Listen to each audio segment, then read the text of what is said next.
खबर बहुत बड़ी है और प्रधानमंत्री नरेंद्र मोदी और देश के गृह मंत्री अमित शाह के लिए जबरदस्त चिंता का सबब। आपकी स्क्रीन पर राजस्थान के मुख्यमंत्री अशोक गहलोत। सिर्फ 2.5 महीने का वक्त रह गया है चुनावों में दोस्तों, और उन्होंने एक बड़ा ऐलान कर दिया है। याद कीजिए किस तरह से बिहार में जातीय जनगणना को लेकर नीतीश कुमार ने पूरी फहरिस्त जारी कर दी थी और उसके बाद पूरी खलबली मच गई थी भारतीय जनता पार्टी के हलकों में। यह पता चल गया था कि बिहार के अंदर किस जाति की कितनी भागीदारी है, और यह भी वादा किया गया था कि नौकरियों में उसी के हिसाब से प्रतिनिधित्व मिलना चाहिए। अब यही वादा पहले कर्नाटक सरकार ने किया, छत्तीसगढ़ ने किया, और अब अशोक गहलोत तो एक कदम आगे जाते हैं और ऐलान कर देते हैं कि बिहार की तर्ज पर अब हम भी जातीय जनगणना करने जा रहे हैं और भागीदारी जो है वो जाति प्रतिशत के हिसाब से मिलेगी। अशोक गहलोत के इस मास्टर स्ट्रोक से जबरदस्त चिंता जो है इस वक्त भारतीय जनता पार्टी के खेमे में। मैं चाहूंगा कि अशोक गहलोत क्या कह रहे हैं, ध्यान से सुनिए। बहुत अच्छी मीटिंग चली रंधा साहब की अध्यक्षता के अंदर और विस्तार से चर्चा की। अभी अध्यक्ष जी आपको ब्रीफ करेंगे। मुख्य फैसला बहुत इंपॉर्टेंट किया गया है कि जो राहुल गांधी जी ने कहा था और रायपुर के अधिवेशन के अंदर, कांग्रेस अधिवेशन के अंदर जातिगत जनगणना की प्रस्ताव पास हुआ था, वो हमारे अहम बात है कि हमारे महाधिवेशन कांग्रेस का, अखिल भारतीय कांग्रेस कमेटी महाधिवेशन, उसके अंदर जो प्रस्ताव पास हुआ उसके आधार पर हमने तय किया है राजस्थान सरकार भी बिहार की तरह जातिगत जनगणना करवाएगी। और उसके बाद में राहुल गांधी जी बार बार कह रहे जितनी जिसकी जो जनसंख्या है उसकी भागीदारी उतनी होनी चाहिए। इस कंसेप्ट को आगे बढ़ाएंगे। इसलिए हमने तय किया है कि राजस्थान सरकार जो है उस मैंडेट को सामने रख करके, कांग्रेस मैंडेट को, आज हम सब ने सर्वसम्मति से बात करी है कि राजस्थान सरकार इस अभियान को घोषित करे। हमारी जो मंशा है पार्टी की वो सामने लाए। दोस्तों, आपको समझना पड़ेगा कि प्रधानमंत्री नरेंद्र मोदी राजस्थान में जितनी भी चुनावी रैलीज कर रहे हैं, आपने एक बात पर गौर किया होगा, उनके तेवर में वो बार बार सांप्रदायिक मुद्दों का जिक्र कर रहे हैं। कुछ राजनीतिक जानकार यह भी कह रहे हैं कि प्रधानमंत्री कहीं ना कहीं सांप्रदायिक तौर पर भड़काऊ बयान दे रहे हैं। प्रधानमंत्री को यह शोभा नहीं देता, मगर प्रधानमंत्री का एक इतिहास है, वो लगातार ऐसी बातें करते रहेंगे। और ऐसा क्यों कर रहे हैं आपको गौर करना पड़ेगा। 2 कारण। पहला कारण, राजस्थान में हाल के दिनों में सांप्रदायिक तनाव की कई मिसालें थी। राजस्थान में कन्हैया लाल को 2 आतंकवादियों ने मौत के घाट उतार दिया था, मगर बावजूद इसके मुख्यमंत्री अशोक गहलोत सक्रिय हुए, कन्हैया लाल को उचित मुआवजा दिया, परिवार के सदस्यों को नौकरी दी। दोनों आतंकवादियों के पक्ष में किसी ने रैली नहीं निकाली, किसी पॉलिटिकल पार्टी ने उनके पक्ष में थाली बजाओ, ताली बजाओ, मोमबत्ती जलाओ, ये किसी ने नहीं किया, किसी ने नहीं किया। वो सक्रिय हुए। हां, सांप्रदायिक तनाव पर काबू पाने के लिए अशोक गहलोत बहुत कुछ कह सकते थे, कर सकते थे। जो सांप्रदायिक टकराव हुआ उसको लेकर मैंने अक्सर उनकी आलोचना भी की थी, वो उन्हें करना चाहिए था, मगर मंशा जिसे कहते हैं ना, मंशा बुरी नहीं थी।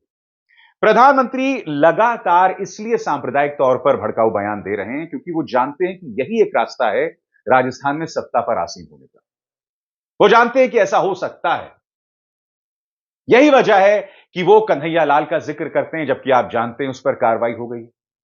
वहां पर उन आतंकवादियों के पक्ष पर किसी ने कुछ नहीं कहा, बावजूद इसके वो लगातार ये बातें करते रहते हैं।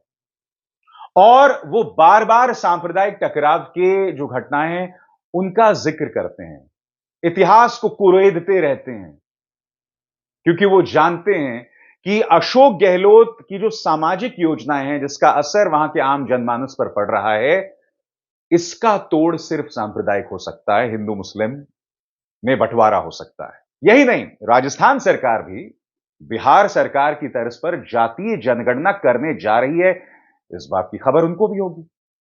और यही वजह है कि भाजपा के तमाम नेता इस वक्त भड़काऊ बयान दे रहे हैं। मगर हो क्या रहा है दोस्तों, मैं आपको बतलाना चाहूंगा कि जातीय जनगणना पर बयान देकर कहीं ना कहीं भाजपा फंस रही है। प्रधानमंत्री का क्या बयान आया कि जातीय जनगणना से माइनॉरिटीज को नुकसान होगा।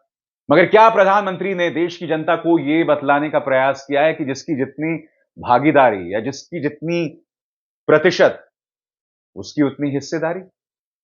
प्रधानमंत्री ने यह बतलाने का प्रयास किया है।